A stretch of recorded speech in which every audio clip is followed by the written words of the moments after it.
Hey, this is Jeremy with the New Testament Experience background information this week for the book of Philippians. The book of Philippians is an interesting book because it's written to people of a high status in that world. In the Roman world, it was kind of divided into three groups: the emperor and the elites, the Roman citizens, and the Roman citizens had a lot of benefits associated with that citizenship. There was humane execution. They didn't have to pay taxes, and they had the right to appeal.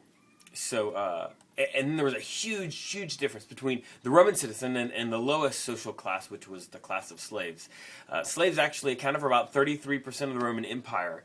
So it was a lot of people that did not enjoy that kind of status, and in that world, status was everything. If you can imagine, if your right to appeal was based on whether or not you're a citizen, your citizenship would be absolutely huge. So when we're looking at the book of Philippians and we see words like citizenship or citizen, it means a whole lot, because for them to live up to the ideals of Rome, to the ideals of being a Roman citizen, was a very important part of who they were and of the way their culture operated. And here in Philippians, Paul actually says, you aren't citizens of Rome. You're citizens of heaven. And so you need to live up, not just worthy to Roman standards, but to heavenly standards. And in fact, he kind of points to the fact that those standards aren't always the same. Sometimes those standards are in direct opposition to each other. And so what's super interesting is in the very beginning, verse 1, chapter 1, Paul calls himself a slave. He identifies himself with the lowest class in that society, which would have been very, very, very dramatic to the people in Philippi who were reading this. And then even to go a step further, in chapter 2, verse 7, he identifies Jesus as a slave.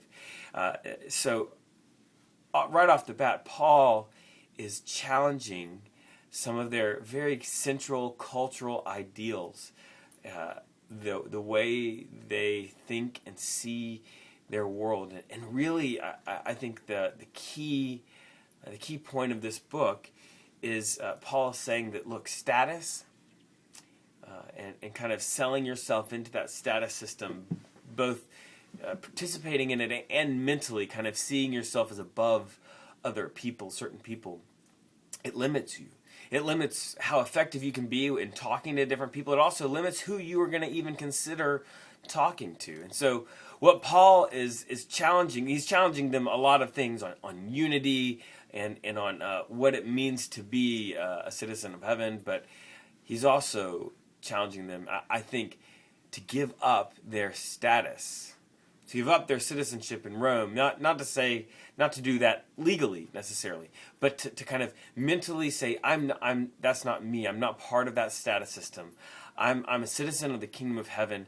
I'm letting go of that status, and I'm putting myself kind of on equal footing with the slaves, with all of humanity, the way Jesus did.